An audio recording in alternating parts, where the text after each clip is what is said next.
Assalamualaikum warahmatullahi wabarakatuh.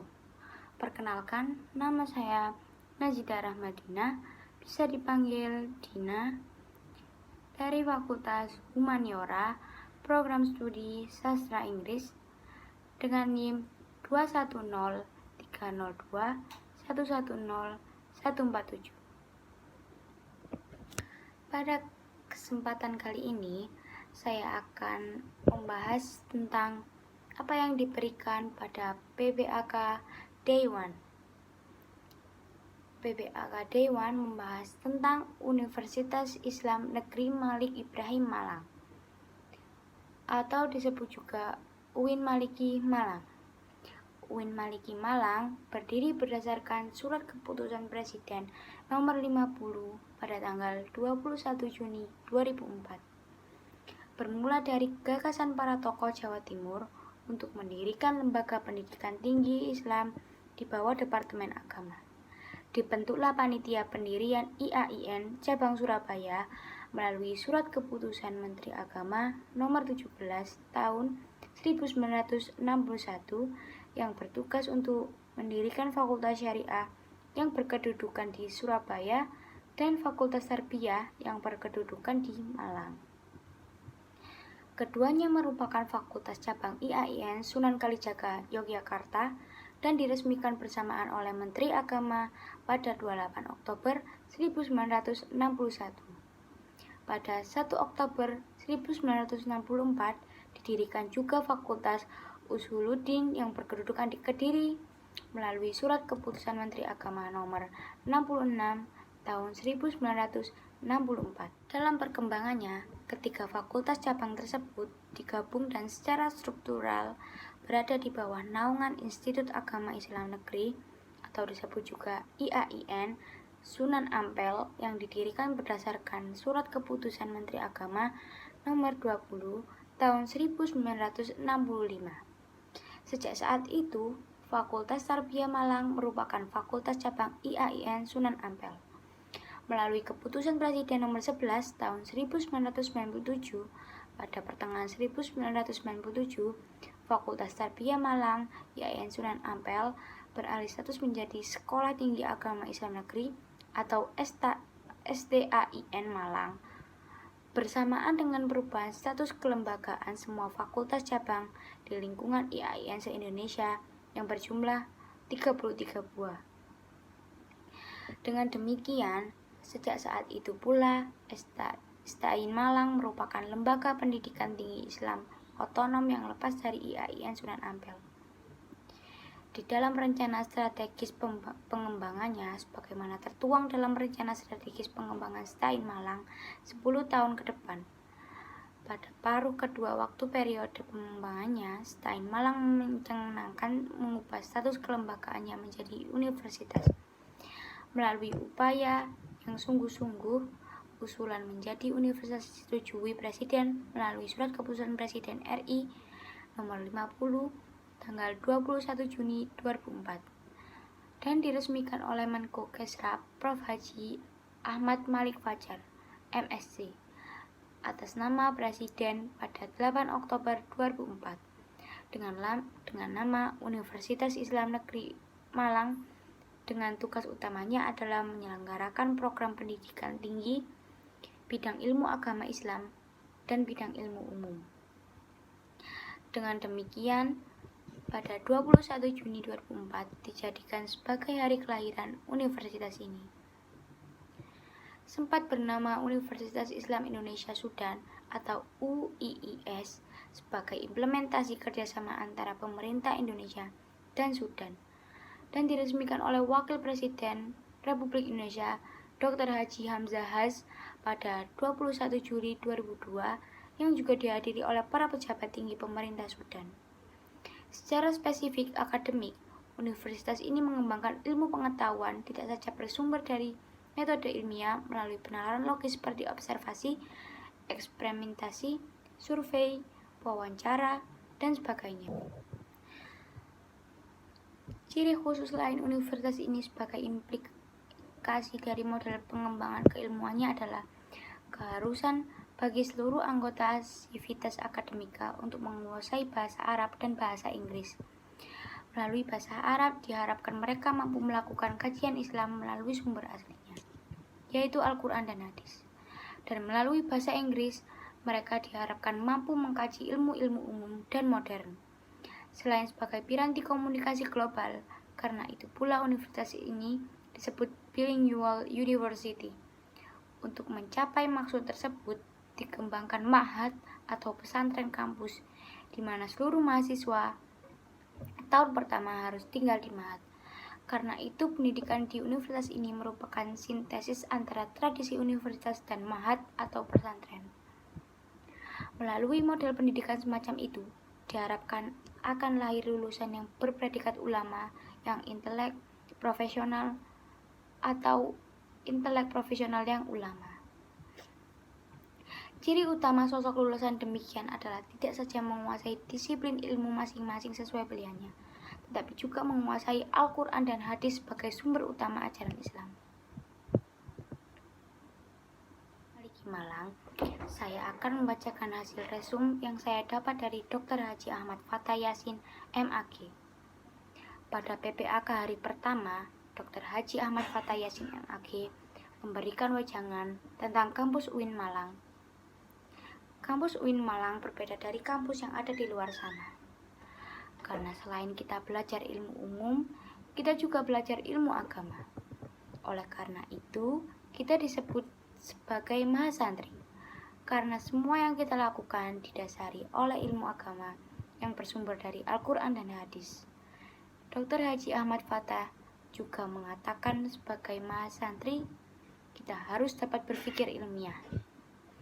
Mahasantri harus merubah pola belajar yang sebelumnya tidak tertata dan malas-malasan, dan selalu memiliki niat dan cita-cita untuk meneruskan ajaran Rasulullah SAW. Yang kedua, mahasiswa harus selalu berpikir positif dan tampil dengan gaya khas UIN Malang. Bicara sopan, berpakaian sopan, patuh, tunduk, dan taat. Mahasantri juga diharapkan aktif di kampus. Mahasantri disarankan mengikuti SEMA maupun DEMA, karena saat kita lulus selain ijazah, kita harus memiliki skor non-akademik minimal 250 poin. Rugi apabila masa kuliah tidak mengikuti atau tidak aktif di bidang akademik maupun non-akademik. Kampus akan memfasilitasi bagi mahasantri yang ingin berkembang. Beliau juga berpesan apabila memiliki pendapat aspirasi, dapat melalui Senat, HMPS, atau HMCS, dan lain-lain.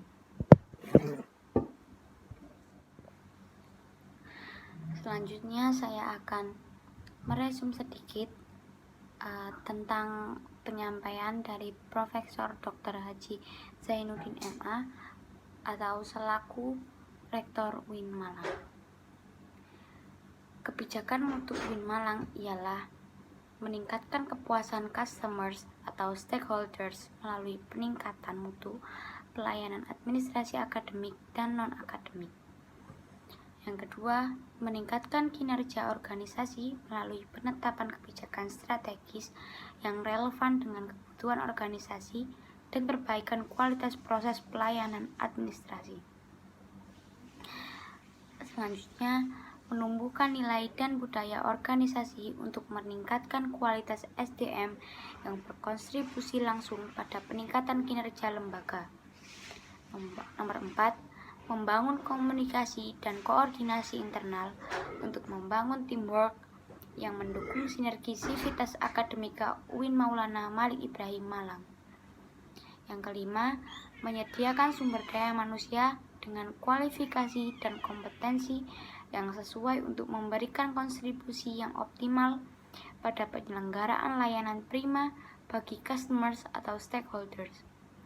Yang keenam, meningkatkan kualitas manajemen lembaga melalui perbaikan tata cara kerja dan tata kelola organisasi ke arah efisiensi dan efektivitas organisasi. Dan yang ketujuh,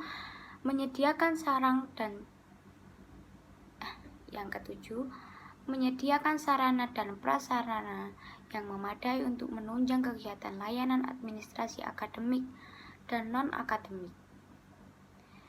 Dan yang terakhir, menciptakan lingkungan kerja yang kondusif bagi tumbuhnya sinergi dan peningkatan kinerja sivitas akademika UIN Maulana Malik Ibrahim Malang. Pada kali ini saya akan menjelaskan tentang Dema UIN Malang.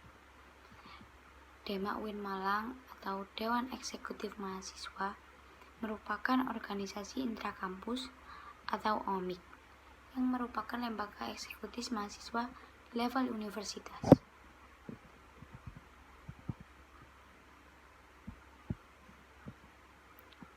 Fungsi dari Dema Universitas ialah sebagai pelaksana program organisasi kemahasiswaan.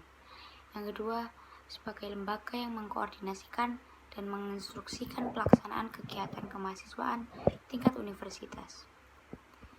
Tugasnya adalah melaksanakan program kerja organisasi yang sudah disepakati Senat Mahasiswa atau SEMA, dan juga mengkomunikasikan dan menginformasikan kegiatan kemahasiswaan di tingkat universitas.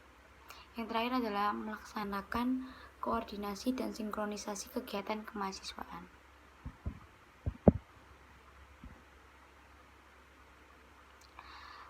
Kementerian Dema Universitas ada Kementerian Dalam Negeri, kemudian Kementerian Luar Negeri, Kementerian Sosial, Hukum dan Politik, Kementerian Agama, Kementerian Pengembangan dan Kreativitas, dan yang terakhir adalah Kementerian Komunikasi dan Informasi. Yang kedua, saya akan menjelaskan tentang SEMA. SEMA yakni Senat Mahasiswa yang ada di UIN Maulana Malik Ibrahim Malang, yang berperan sebagai lembaga legislatif yang mengkoordinasikan Dema, UKM, dan HMJ.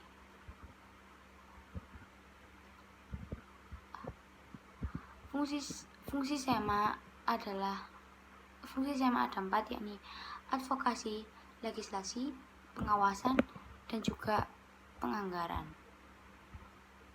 Tugas SEMA yakni mengawasi dan mengontrol Dema Universitas, memberikan persetujuan setiap kegiatan yang akan dilaksanakan oleh Dema.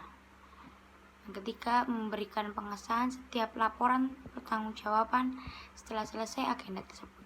Dan yang terakhir adalah memfasilitasi aspirasi mahasiswa UIN Malang dan menyebarkannya kepada pihak-pihak yang bersangkutan. Wewenang SEMA yakni yang pertama, membentuk undang-undang yang dibahas dengan presiden mahasiswa untuk mendapatkan persetujuan bersama. Yang kedua, yakni menampung dan mempertimbangkan segala aspirasi mahasiswa. Yang ketiga, memberikan mandat untuk pelaksanaan pemilu. Yang keempat, mengawasi pelaksanaan hasil sidang SEMA Universitas. Yang kelima, mengawasi pelaksanaan program kerja dan kebijakan Dema Universitas. Yang keenam, turut andil dalam mengkaji permasalahan yang timbul di dalam negara dan di tingkat universitas. Yang ketujuh, yakni menerima dan membahas usulan PO yang berkaitan dengan bidang tertentu dan mengikut sertakan dalam pembahasan. Yang kedelapan adalah memberikan peringatan atau memorandum kepada Dema Universitas.